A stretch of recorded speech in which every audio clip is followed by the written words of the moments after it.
Oh, that was so bad, but it's fine. He won't know. Here we go. Okay, cool. So I was listening to this yesterday, and I know that Beastie went over I know everyone went over them, but I don't think a lot of people don't really know what the impact might be based on just these simple things and how this can affect you in low ranks especially. So in high ranks, that's a whole different ball game. I'm talking about us diamonds and under, I would say. All right. So let's go from the start. Okay, we will look at this. These guys, the portraits, the coats of arms, they are so beautiful. I've never cared about, and I know one of my friends said the same yesterday, I've never cared about grinding for anything, like during the festivals, but these look fucking poggers. I will 100% try to get all of these icons and stuff, because they're just so beautiful. So Hidden Valley had that weird thing where you had to chop through the trees to get to the last sacred site. It left some things to be desired. I veto that thing every single time because also sushi only. And Rocky River, I mean, it was kind of DOA. It was on arrival, it was great because there were those little fishes in the middle, and then they nerfed it, and then there were only 2 fishes per pool. It wasn't worth it. Cannel, what can we say? Cannel is a tournament map. It's not for us plebs, right?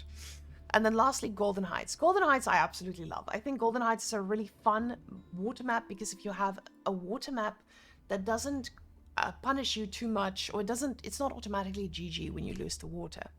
And I think a lot of us lower rank people didn't go on on the water in Golden Heights. Now, forts, I'm not a big fan. It's literally you're on top of a hill, this really weird pathing, but it's a fun map. I would say for quick match. I don't think forts is going to be very played by people. I think people are going to veto it because you can easily get cheesed, or you can just make walls everywhere, but it's a very strange map that I don't think is going to see a lot of play. Boulder Bay, water map, and I think this thing is going to force us to learn water. So if you want to learn water, Boulder Bay is the place for you. If you are ready to actually experience what it's like to have to outdo your opponent, Boulder Bay.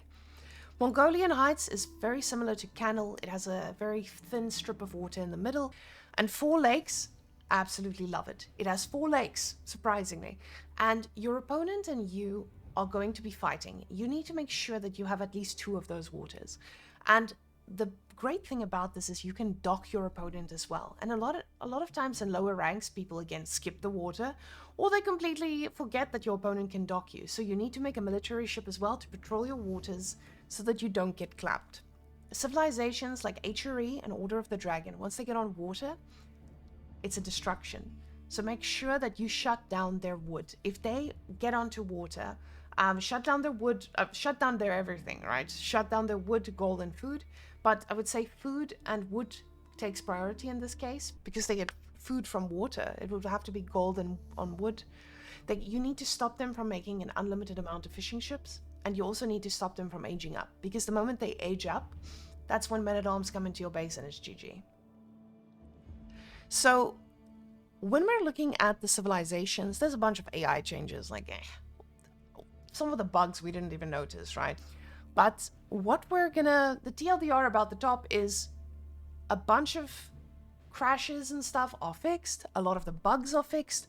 We're good to go. Now, what we want to get to is what happens on the civilizations. Now, the biggest thing I think in this patch is the siege change, or the siege change in general is going to throw off a lot of civilizations, because now spring alts, they attack faster. And now you're like, oh my god, the spring alts are already so busted. Spring alts attack faster and they do less damage. So this has been quite important, I think, for a lot of people, because you would have 2 spring alts take out 1 mangonel. Now you're going to need more. And you're going to need more, or you need to get another shot off. And honestly, as someone who really struggles with siege, I feel like I'm going to struggle even more, because I already struggle to shut them down. So spring alts are now just something that is a little bit weaker, but you're just going to have to build more, or keep them safe with an army at the front. Then, Culverins. They also attack faster, but they also do less damage. So again, they're trying to shut down the ability to just snipe siege very quickly. They want those siege battles to be precise and last a little bit longer. Because now if you have 2 springalds, you target fire, target fire, target fire, siege battle is over. So mangonels have more armor, Nest of Bees more armor, Trebuchets armor, and Great Bombard armor.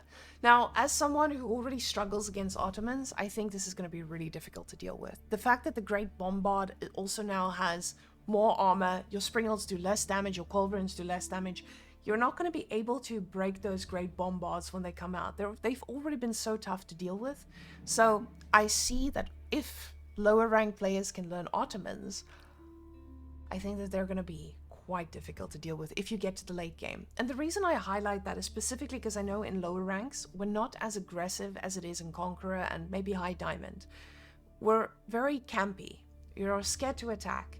And that's why getting to Imperial Age is probably very plausible compared to other ranks. Now, the last thing about Siege, because I know a lot of you, the villager torch bonus versus siege is removed. So now torches, I remember when you could drag a bunch of villagers and go kill a trebuchet that's standing all alone.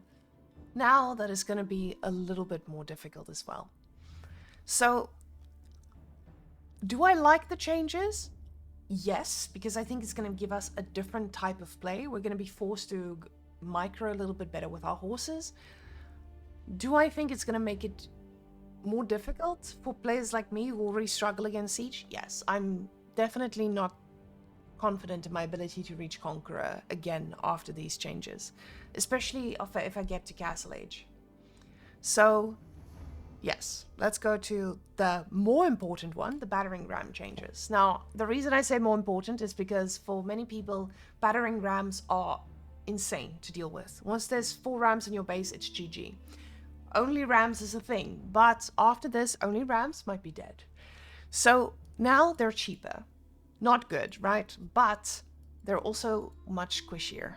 So now where you used to be able to make 3 rams and kill them, you're going to need 4 or 5 to kill them. Purely because this also came into play. Now melee units will do extra damage to rams. Before they kind of just tickled the rams. But now melee units are actually going to be able to kill them. And imagine horsemen now. Horsemen are actually going to go right through them.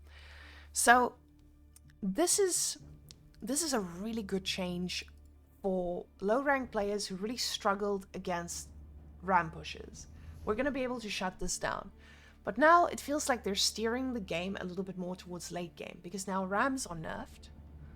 And it's going to force you to, do a little bit more damage on the outside. But in a way, this is also good, because back when the patch first dropped with the new expansion, second TCs were also nerfed. And this became a really large issue for a lot of people, because now your second TC is very exposed, it's very weak, only 7 villagers can garrison.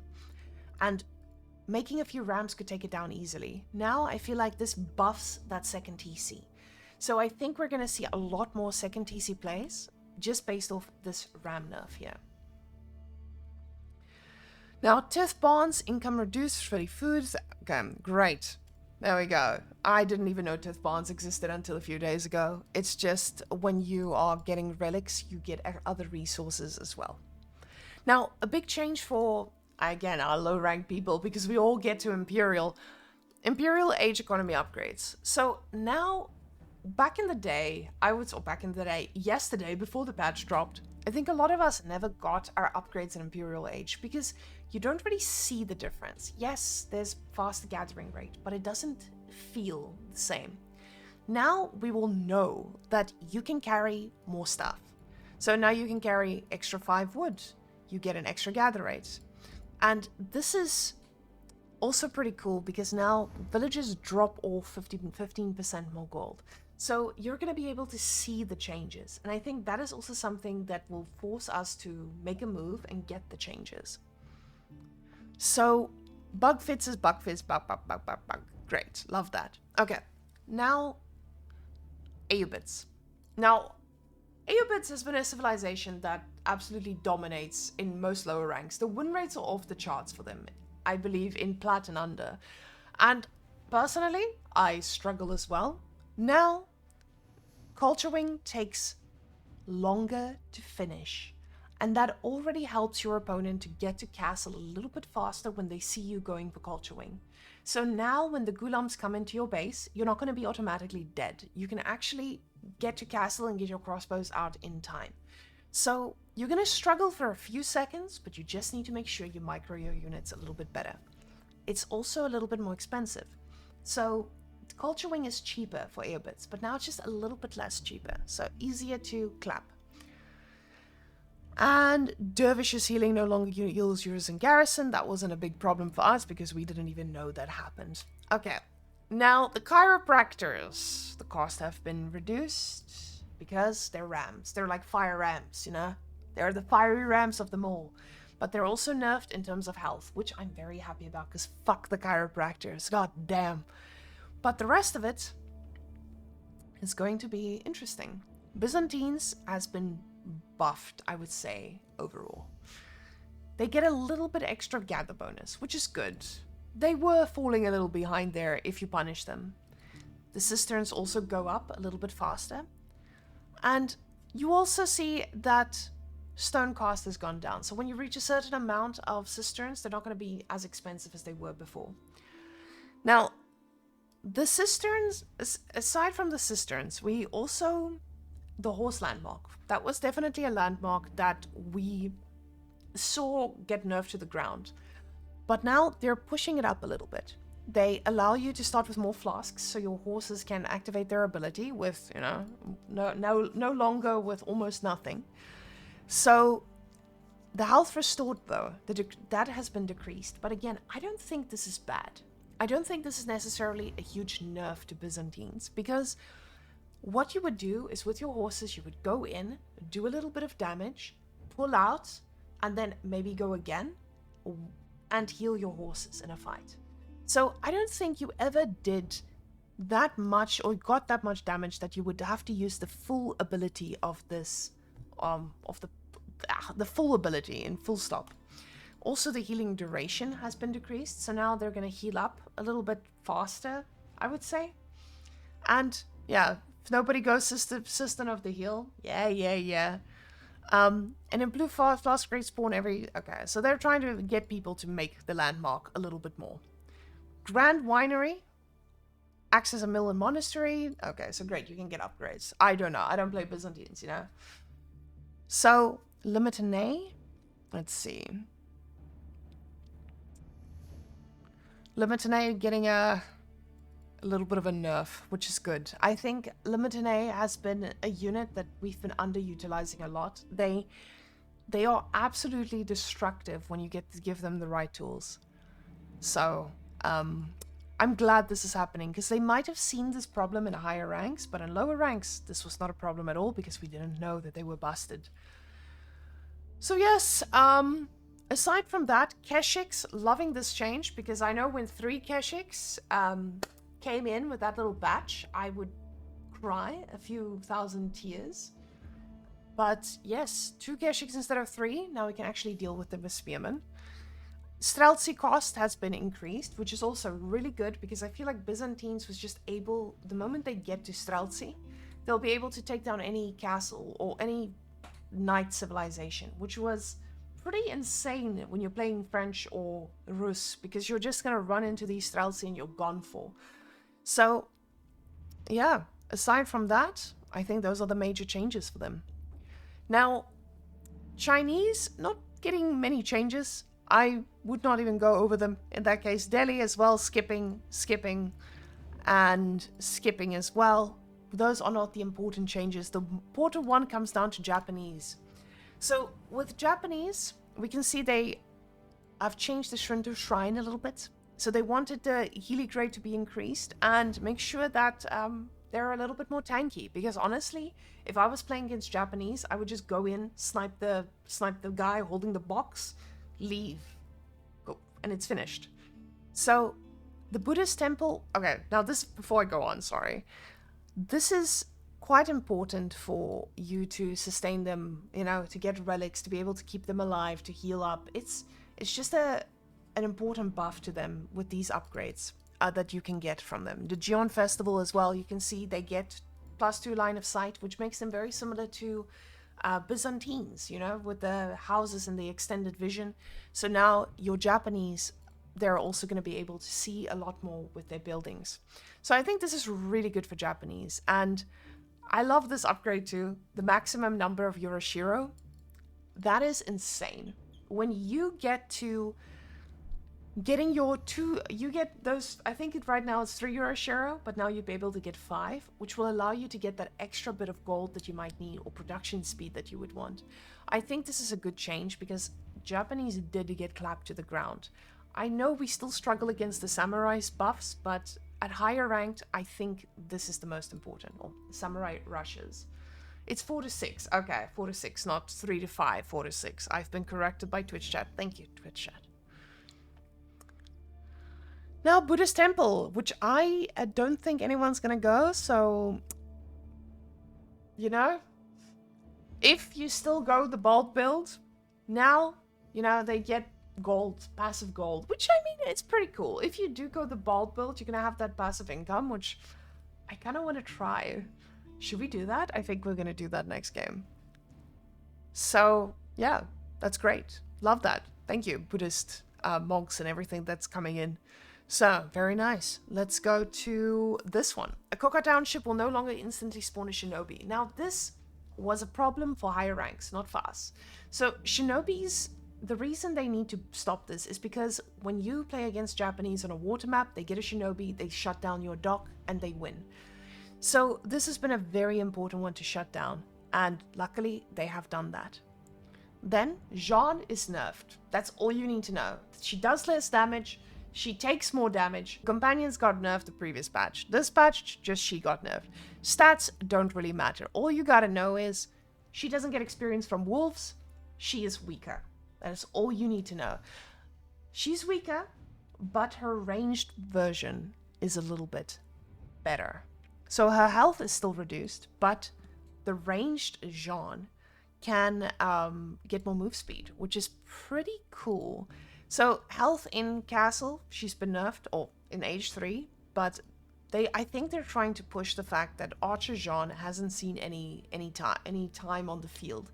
So when she gets Archer Jeanne, she's going to have more health, and she's going to get nerfed. Oh, she has faster movement speed. Yeah, the wolf experience is massive. I think we're gonna struggle getting her to that advanced level, but again, very necessary, because you guys know, the moment Jeanne gets level 3, you're dead. Now... she's gonna be able to be killed, you know? So, I'm actually quite happy about that. Let me just double check. Yeah, her damage is just done. Okay. Anyway, that is it. Order of the Dragon. Dragon Villager Gather Rate bonus. Okay, so villagers are better. Thank goodness. Because if you punish the Order of the Dragon, you're going to be able to shut them down by just killing 2 villagers, because their villagers are just worth more. Now, their villagers are still worth more, but they are even better. They gather even faster. So this helps them when they lose that villager early game. Gilded Landsknecht. I don't want those to be buffed. I'm pretty sad about that. They're stronger now. Guys, cry a little bit. It's just an extra arrow from your archer, but... those stack up. And the Bodkin bolt's damage versus siege increased. Okay, so now they're actually going to be good against those siege buffs, right? So, that is going to be a destruction. Okay. Spearmen with Dragonfire upgrade no longer deal damage to nearby allied buildings when attacking. I think that's just a buff. When they built a building next to one of the enemy buildings and they attacked it, they would do damage to their own. But that's about it. Then Ottomans. The landmark is now viable. Maybe. We'll test it soon. So the Sultani Trade Network, you get free traders. 3 of them, which is really good. You can also toggle that your trader goes inside the building when it gets built, so it doesn't stand there awkwardly. And you can garrison up to 10. So this is insane. I'm so happy about this because I felt like the Sultani Trade Network was okay, but I didn't get a lot of airtime because the food was just too good. So, Sultani Trade Network, we're gonna see a lot more of that. which I'm really happy about. I think I'm going to play it myself. Okay, Rus nerfed the Rams. They just want to keep it all in line. And then the one you guys have been waiting for. Sushi. Sushi. So now the wood discount is not as much. So lower ranks who don't play Sushi, we won't be able to build farms as quickly anymore. And we won't be able to put towers down everywhere we want to, because they're no longer discounted, which was massive for Sushi. You could build a tower for next to nothing, and now you can't, which is honestly a very good change. Meditation gardens don't have all the tiles, so it's a much smaller range, and they don't produce as many resources. That's about it. That's kind of what I would go for through these guys, because the thing is, when you're going through these things, you don't want to go through every single change, because not every single change has meaning to you. So I'm trying to focus on the changes that have meanings to you and meanings to me, and that is it. And guys, that is the TLDR of this guy. So yeah, Sushi definitely getting clubbed that patch. Definitely AOE4 also getting taken down. Order of the Dragon, a well-deserved buff, but I think it's going to see a lot more gameplay in higher ranks too. And Jeanne, girl, it's nice knowing you. Goodbye.